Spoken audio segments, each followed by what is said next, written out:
What is happening, you wonderful people? I hope y'all had a great Thanksgiving today. November has flown by, and this month I saw 5 new movies, and we're going to rank them worst to best. Let's talk about it.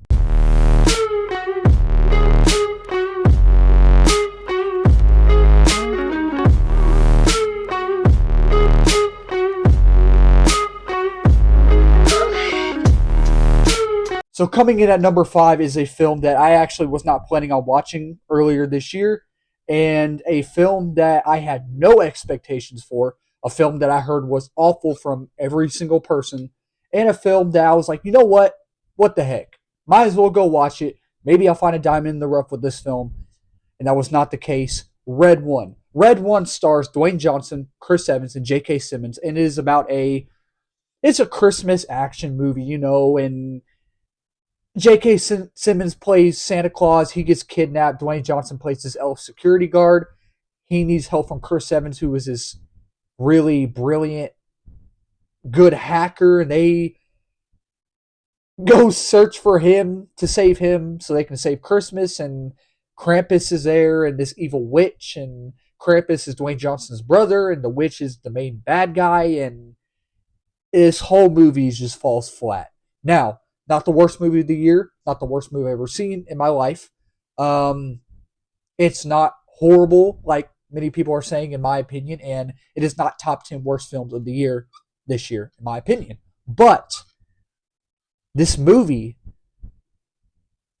is so utterly pointless and so utterly stupid. I was sitting there like, are you kidding me? There's no way I'm actually watching this, because this is a movie you've seen a million times before, so you know what's going to happen. And, Chris Evans is a great actor. J.K. Simmons is a great actor. Dwayne Johnson, in my opinion, he's a good actor. He's a great actor, I think. I don't know if I want to say great, but he's a good actor. I know he doesn't show much range, you know what I mean? Like, sometimes he can show his range, right? But he plays himself in this film. He does. And, seeing J.K. Simmons as Santa Claus was pretty cool. I'm not going to lie. And there are some really good things about this film. Like, the guy who directed Welcome to the Jungle, the first Jumanji with Dwayne Johnson.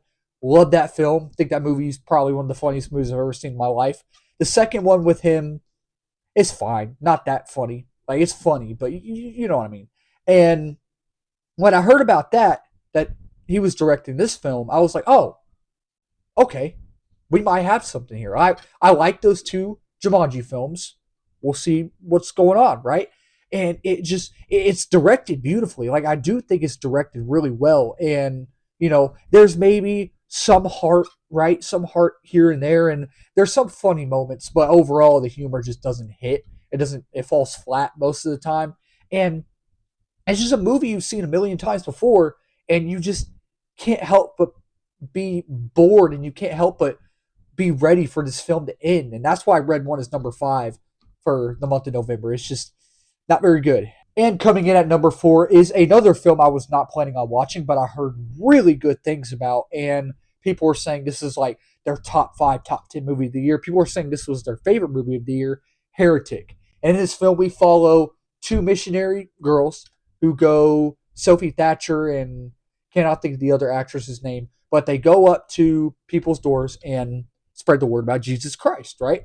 And they go up to Hugh Grant. We all know Hugh Grant, his door, to spread the word. And he brings them in. And it turns into a cat and mouse game. And that's where we have our story there. And it's a pretty interesting premise. And I have to say, I enjoyed this film for the most part. I really did. I don't think it's as great as everyone is saying it is. I don't know if I'd watch it again. I don't think I would. And there's some really good things about it. Like, this movie challenges religion. It challenges faith. And really, if you want to throw in politics too, and what you believe, right? And just the way Hugh Grant plays this sometimes witty, brilliant, psychotic, creepy antagonist, the way his character is written is phenomenal. And the way Sophie Thatcher and the other actresses, both of their characters are written, is phenomenal. And it's just, you feel bad for both of them because they're stuck in this situation And the movie is suspenseful. It is very suspenseful. I was kind of expecting it to be a little bit more suspenseful, but it could have been a tiny bit more. But overall, it is for the most part, And Topher Grace shows up in this film, and I did not expect that. And when he shows up, I was like, "Is that him?" And he shows up again. I'm like, "That's Topher Grace." So it was cool to see him. He doesn't have a big part at all in this film, but this film will have you on the edge of your seat, and there's a twist that happens. Maybe there's multiple twists. I don't remember if there was multiple twists. There might have been just one, but I'm like, "Ooh, this is making me uncomfortable." Like you don't know what's going to happen next, but you're expecting certain things to happen, if that makes sense. And Heretic, I don't know if I'd watch it again, but overall, I had a majority of the film. I had a good time with this film, and if you're looking for a really good psychological horror film, definitely go check it out. And coming in at number 3 is a sequel to a movie that I think is one of the best animated movies ever made. It is top 10, probably top 5. Don't know where I'd rank it, but it is there. Moana 2. So, going into Moana 2, earlier, I don't know, sometime last year or a couple years ago, they announced that it was going to be a Disney Plus series, right? Like a sequel to the first one, but a Disney Plus series. And earlier this year, they announced it was going to be a theatrical film going to theaters. And I was like, yes, I'm very excited about that because I love the original Moana. So this has been one of my most anticipated movies of the year. Walked in, walked out, and it's not a horrible film. I don't think Moana 2 is a horrible film by any means at all. Not at all. But I have my issues with it. And I actually just uploaded my review, so if you have not seen that video, go check it out. And y'all tell me what y'all think about Moana 2 as well. I really, really was disappointed with this film. I think that the music overall in this film, I can't sing a single lyric from any of the songs. And this film doesn't emotionally capture you, and it doesn't emotionally invest you into the film like the first one did, because the first one engages you and emotionally invests you into the music. It engages you into the characters and the story, the animation. And the animation of this one is perfect, like the first one, right? The characters are likable just like the first one. But the music isn't great, and it doesn't feel dull, but it has a little bit of pacing issues, mainly towards, the first act is just, you don't feel anything. The second and second act you start to feel some things. Third act, the end of the third act is really good, but overall you just don't feel anything. And again, it's not dull, but I was sitting there not bored, but just wanting to feel something, and I didn't feel anything with Moana 2, and really disappointed with this film. I really am disappointed. And coming in at number 2 is a film that I was very, very excited for, one of my most anticipated movies of the year. I loved Gladiator 2. Gladiator 2, so the original Gladiator, I only watched for the first time a couple months ago, and I liked the film. I don't love it like everyone else, but it's kind of like a slow burn film for me. But I'd probably watch it again, But I love this film, Gladiator 2. And I personally think it's better than the first one. I love the way this film is directed. I love just how this film looks and what Ridley Scott went for. And I do think that this is the best film since The Martian. I absolutely love The Martian. Denzel Washington plays a phenomenal villain in this film. Both of the emperors in this film were goofy. They were goofy, but it worked in the context of this film. I feel like Connie Nielsen didn't really need to be in this film, though. Like, she was great for what she was given in this film, and Paul Mescal is a force to be reckoned with in this film, and he gives such a good performance, and I hope he gets nominated for this or gets an award at least. Same with Denzel. I hope he gets an award or gets nominated. And action scenes are absolutely brutal and fantastic. CGI is a little wonky sometimes, especially with these like baboons that are in the film. Maybe CGI sharks, CGI rhinos is kind of wonky, but overall it didn't take me out of the film.